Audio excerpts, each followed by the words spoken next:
Welcome to the Spiritual Hustler Podcast. I'm your host, Jessica Zweig, multi-seven-figure serial entrepreneur, best-selling author, and branding and business coach. And this is a show where we are redefining the word hustle, reclaiming our true feminine nature of magnetism, and putting down the self-judgments and shame around loving to work and making a lot of money at it. On this show, you're going to learn how to stop hustling and start spiritually hustling. By pressing play, you are now part of a new movement of women who don't hustle for money. We hustle for meaning.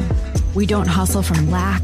We hustle for love. We don't hustle from survival. We hustle for humanity's thriving. We hustle toward healing the ancestral programming of fear and step into a new understanding of safety in the body to receive. This shift isn't going to only heal your life, it's going to make you a whole lot richer too. This is the Spiritual Hustler Podcast.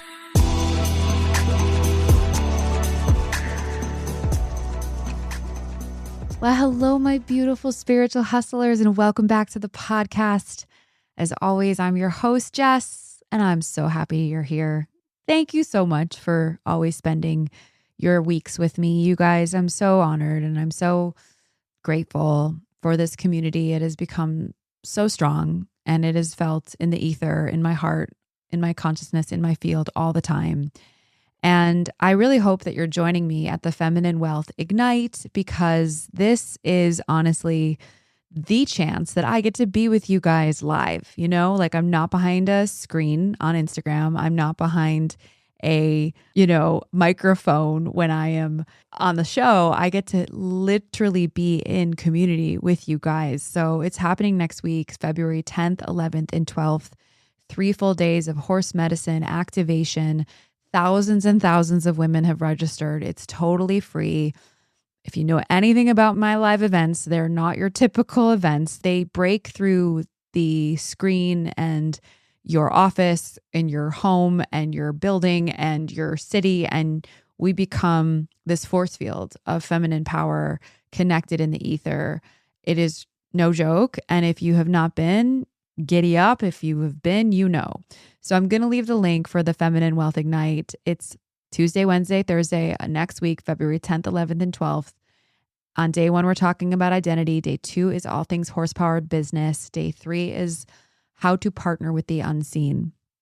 I'm just saying, you don't want to miss it. So speaking of the fire horse, and speaking of this moment in the year, this moment in humanity, I had to, of course, take this little key off of my cosmic keychain here in today's Unlocking series, inspired by this little tattoo I've got on my heart. If you guys have been here a minute on this Unlocking series, I get such amazing feedback on the Unlocking series, by the way. I'm so grateful. I'm so happy to hear it, because this was, a little spark of an idea I had about a year ago, and I haven't missed a week, and you guys are the reason. So thank you for that. But this is when I come in and hand you a tiny little key to place in your palm to unlock your own locks of what has been keeping you stuck and safe and small and limited, so that you can break through all of the bullshit and truly own the woman that you came here to be, in your full light, in your full abundance, in your full success, your power, your expression, your unapologetic boldness in being who you are and attracting the life that you want. That's it. Full stop. That's what we do here on this podcast.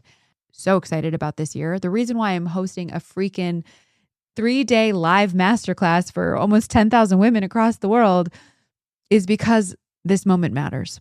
And I really want to look at why through the lens of Chinese astrology and the Chinese Zodiac, because this is my secret obsession. And it really was, speaking of the word unlock, pun intended, one of my biggest unlocks of understanding the distinction between Western astrology and kind of how I'd been programmed to run my life, my business, and how I looked at time versus immersing myself in the Chinese Zodiac and living my life according to that cycle. And this really came down to a real dark moment, actually. Many years ago, I write about this in my book, The Light Work, when I was visiting with a friend who actually, ironically, is a Western astrologer. And I was on her sofa in a puddle, crying my ass off, feeling like a total fucking failure because my business had plateaued. Okay. I had been up on this straight ascension hockey stick of a P&L profit and loss statement. I was making more money year over year for 5 years, and then it just stopped. And I lost who I was. I completely fell apart, and I made it mean that I was a failure. And that was really the beginning of my burnout and the darkest chapter of my life. And I remember my friend sitting across from me on the sofa, and she was like, Jessica, you're hooked into a lie called the linear construct of time. And it's all made up. It's not even real. It was actually created by Pope Gregory VIII in 1592. It's called the Gregorian calendar that we ascribe our entire lives around. We live and die by that calendar. And she said to me in that conversation, if all things in life are nature, Jessica, and do you believe that is true? And I said, yes, I believe that's true. She said, well, that includes your business. Everything goes in cycles and rhythms. Seasons of death, seasons of rebirth, expansion, contraction.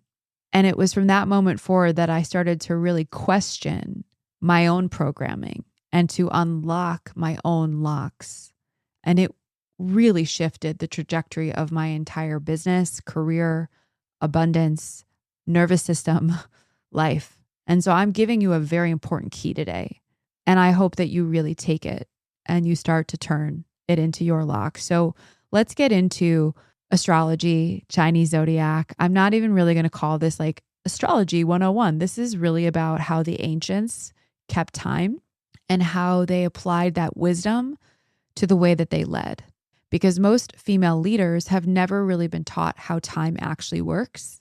And the way that you relate to time determines everything. The way you relate to your money, your growth, your power. And so by the end of this episode, I really want you to walk away understanding why the Chinese Zodiac exists, why it's radically different from Western astrology, and why 2026 specifically is the most important year I believe we'll ever have as female entrepreneurs. And I'm not exaggerating that point. Okay, so Western astrology, let's just start here in the most clear, comparative, non-judgmental way. We love Western astrology. I'm a Leo, Sun, Cancer, Moon, Virgo rising. I love my Capricorns out there. Shout out to my Virgos, my Tauruses, my Pisces. I love me an Aquarius, you guys. So like we're here for the Western astrologies. But Western astrology is really focused on personality, right? Like psychology. Who am I? What's my identity? What's my unique life path? Where are the stars going to be the most aligned for me? And that's the question. Who am I, right? The Chinese Zodiac is not based on solar energy. It is based on lunar energy. It focuses on cycles and seasons and collective consciousness. So the Chinese Zodiac doesn't ask, who am I? It asks the question, what kind of year is this? And how do I move within it? So Western astrology, you could call is our internal map. And the Chinese Zodiac is the external terrain. One explains the driver, if you will, and the other explains the road. All right. So let's talk about the road. Let's talk about the legend of the Jade Emperor, who back in about, 3,000 years ago, I think I read it was like the year 200 BCE, according to Taoist mythology. This Jade Emperor called all the animals to a race. And the animals that would cross the finish line would make it into the Chinese Zodiac to imprint their animal spirit for the rest of time. And the order in which they arrived in this race determined the Zodiac cycle. So it starts at the rat, it ends at the pig. In the middle there is, of course, the snake and the horse. And next year we're going to be in the goat. And we'll have a big, long conversation about that in 27.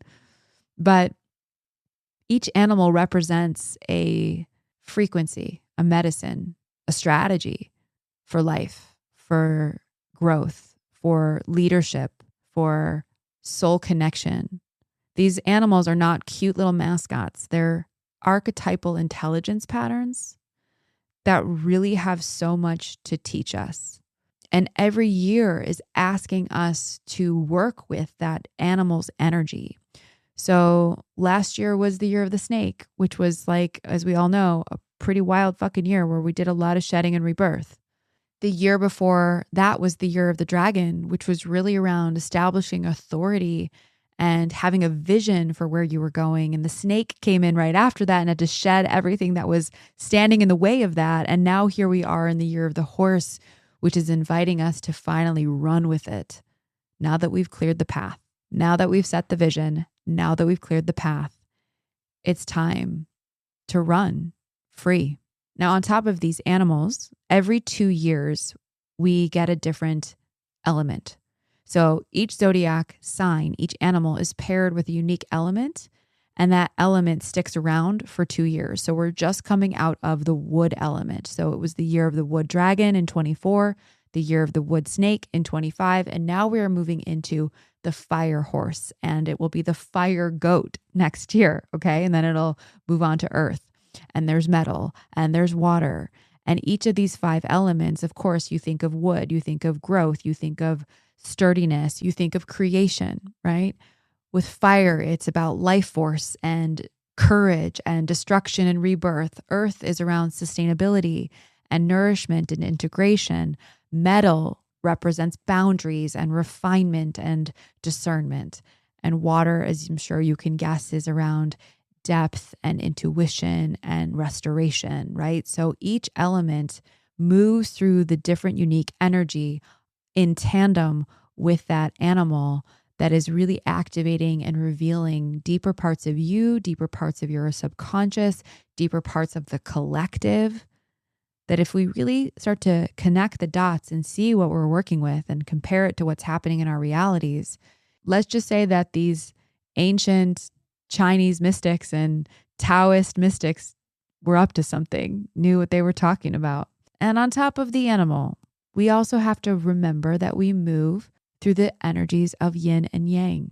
So last year was a yin year. The snake was the yin wood snake. Before that, in 24, it was the yang wood dragon. And now we're heading into another yang year with the fire horse. Yin years are typically more internal years. They're more receptive years. They're more incubating years. They're typically the years we do a lot of healing. And yang years are all around expression and being visible and action oriented and external.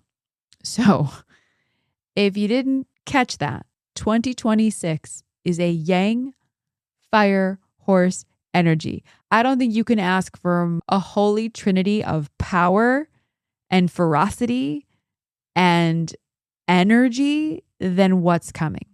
Now, I want to honor in my deepest bow of awe and reverence the Eastern cultures that we in this country, if you're listening to this, at least in the Western hemisphere, have adopted and followed, but they were our original teachers. They were our original sages that really understood how to work with the natural cycles of the earth and the moon and the seasons and the agriculture of all living beings here and its connection to the cosmos. We have so much to learn from them.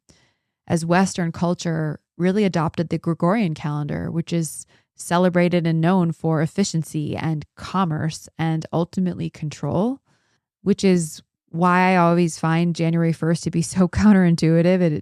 To me, it's not an energetic reset at all. The Lunar New Year is. It aligns with renewal and the spring energy that's about to come in March and the reemergence of all of us coming out of our winter cocoons. And it's really an opportunity for us to just examine our own framing. When one system, if you're at least listening here in the Western part of the world, we're raised to really prioritize productivity, while the other side of the planet, like this whole other hemisphere on the other side of the world in Asia, prioritizes harmony. So I invite you to really align to this energy in any way that you can. And I really hope you join me at the Feminine Wealth Ignite, because that's exactly what I designed it for. It is a portal opening to come into full coherence with this energy. Because when we really get clarity on what is happening this year and who we want to be as we move through this energy, Remember, you're the driver, but the driver needs the road. And when we understand the landscape, we move forward faster. We alchemize our wounds more effectively because we know where we're going. We have a lower tolerance for misalignment because fire will burn away everything that is false. We have a heightened sense of courage that rewards us when we're visible. And so this is really your year from a horse medicine perspective to break free, to step up, to be seen, to trust your own decisions, to feel into your own independence, to have a clear direction of where you are going on this road called the year of the Yang fire horse. Finally stop waiting for anything to give you permission. You guys, we did the work in 25. We shed the layers. We learned the lessons. We started to feel the rumbles of who we really came here to be in 24 with the year of the dragon. And now we get to just stop explaining anything, justifying anything, capping anything. The horse is here to move us so fast from the women we are right now to the women that we want to be, that we came here to be. This is the year: Yang, visibility, fire, activation and truth, horse, leadership. This is your invitation. So I hope that you actually accept my invitation and come and join me live next week. Because if there was ever a year to finally answer that call, it's now. I love you all so much, and I will see you on the next episode of the Spiritual Hustler podcast. Bye, guys.